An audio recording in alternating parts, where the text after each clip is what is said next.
Hello, everyone and goddesses out there. December is the month of the sexually empowered woman. I have declared it. And I am Sophia Traeger, radical pleasurist and women's intimacy coach. And for our first sexpert, it is Miss Hazel-Grace. And I love this woman. I know this woman. She's going to give you a little bit of information, but I just want to dive right in to her sexually empowered story and the idea that she's going to plant in your hearts and yonis for you to progress towards your own empowerment. All right, Hazel-Grace, break it down who you are.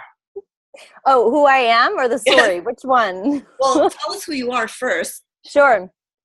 So my story. Yeah. So my name is Dr. HazelGrace Yates, and I'm on the planet to exalt pleasure. And I travel the country leading workshops, and I work with men, women, and couples to help them experience more connection, pleasure, freedom, and choice around their sexuality. So that's a little bit of who I am and what I do on the planet. Awesome. Now can I tell you my story? Yes.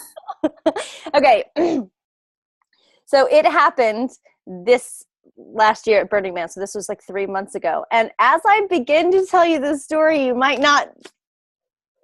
it might confuse you of why this was a sexually empowering story, but I'll get to it. So, well, you're going to tell us why it was sexually empowered, but tell us the story.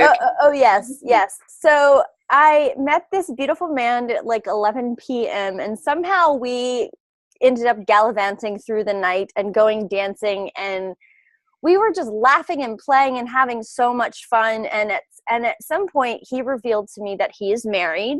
And that his wife knows that he's at Burning Man and they have an open relationship and there's agreement. And to me, that's really hot and sexy. I was like, great. I'm clear about his relationship status. And things were progressing where we started making out and we were dancing really hot. And at one point I was really bold. And I said, I would love to have sex with you. And he was a little taken aback for a moment because it was so direct. And he's like, I would love to make love with you. So here was the moment where it was really sexually empowering to me, which was at one point we were trying to find a place to go have sex. And he said, I have a reveal to share with you. I said, okay. And he said, I'm not attracted to you. Right, I know. And I got so excited by his direct and truthness. But more important to me, it felt like, that was hot. But I felt like I reached a new pinnacle with my body because I wasn't emotionally I was like, okay, I got it. And would you like to have sex with me? Right. It was like almost no matter. Like it didn't matter because what he so what he was saying. I love this story. Okay. So because I think if he would have said that 2 years ago or maybe even like a year ago, I would have been crushed or I would have felt defeated or I'm like, that's because I'm fat or da da da da da. And it just felt like such a victory for me to just know how sensual and powerful and beautiful and sexy and pleasureful that I am, that I just didn't feed into his, like, I don't see you as attractive. Because what was happening is, and this is what he said, he's like, I don't understand it. He's like, when I look at you, I'm not physically attracted to you. And this is really edgy for him to say, by the way. He was really, really, really scared. So edgy. So edgy. And he said, I have never said this out loud to anyone, but I trust you. I feel safe with you. And he said, but when you touch and when we dance and when we make out, he said, I get an erection and I want to make love to you. Right. And I said, great. So that's all that matters. Who cares what's in your fucking head? Yeah. So, I mean, and then it was like, it was funny because I was so excited to use our sexy yurt at my camp because I hadn't got to use it all week. And I got there and it was full, which means, it was private, so we couldn't use it. It's like, dang it. So then we had to find another place on Burning Man to have sex, which is challenging. Right. It is. And then we went to we rode our bikes across and we got to the Orgy Dome, and it had just closed, and we're like, damn it! Is it nighttime? Is it nighttime? At this point, it's morning. The sun Morning. is rising. Okay. And I said, well, let's go back to my tent. And so we went back to his tent, and the sun was just coming up. And we got to make love outside as the sun was rising, and it was really sweet. And it was really sweet too, because he hadn't had sex with anyone other than his wife in 2 years, and so he was sharing that he was a little nervous, and that to me, that was really sweet. And so the whole thing was just unexpectedly, situationally hot and erotic and empowering. Yes. Oh, I love this. I love this. So I completely appreciate how empowering that is.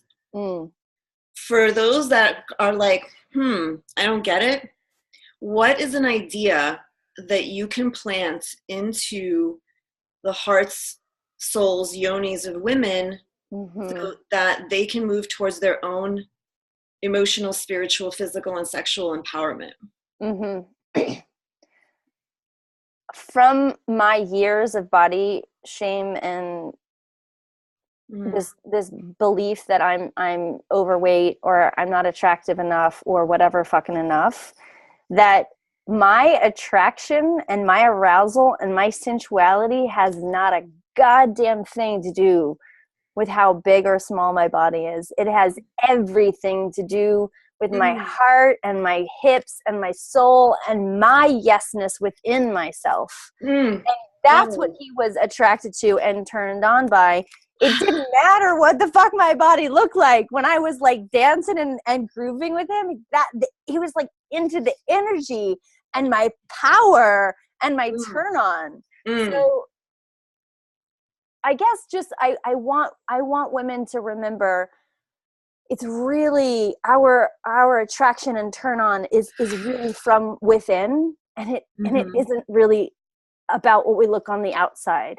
Oh, girl, shut the fuck up. Seriously, like, well, oh my gosh, mic drop. Seriously, like, thank you so much. This conversation is so alive. Yesterday, I watched a documentary called Embrace, an auditorium full of my sisters, put on by Arcady of the Vulva Art Project, and it's all about that shit. Like, fuck that shit about just constantly hating our bodies and punishing ourselves and loving this gorgeousness. Like, when you're talking, when you said this idea that I really hope hits women the way it hit me just now, like, tears are in my eyes. I'm just like, I feel it so deeply. Like, what you just said is the message that needed to be heard, and I can't believe that you just said it, because it's just so alive right now. I'm so grateful. I'm so grateful, and I'm like, I'm moved, because we are all part of this erotic revolution together, sisters. We are part of this fucking shit together, and let's look at each other and celebrate each other and call each other out when we are starting to say negative shit about our bodies. Or anything. Let's call each other out. Let's not stand for it anymore. All right, I'm going to get off my high horse now. Thank you so much, HazelGrace. I love you so much. And I love you. She is on the East Coast right now doing her awesome thing. So if you're on the East Coast, look her up. She's doing some awesome stuff in New York City. Brooklyn. Got a freebie for you all. So check that link out when you're watching this video. I love you all. I love you, HazelGrace. And thank you.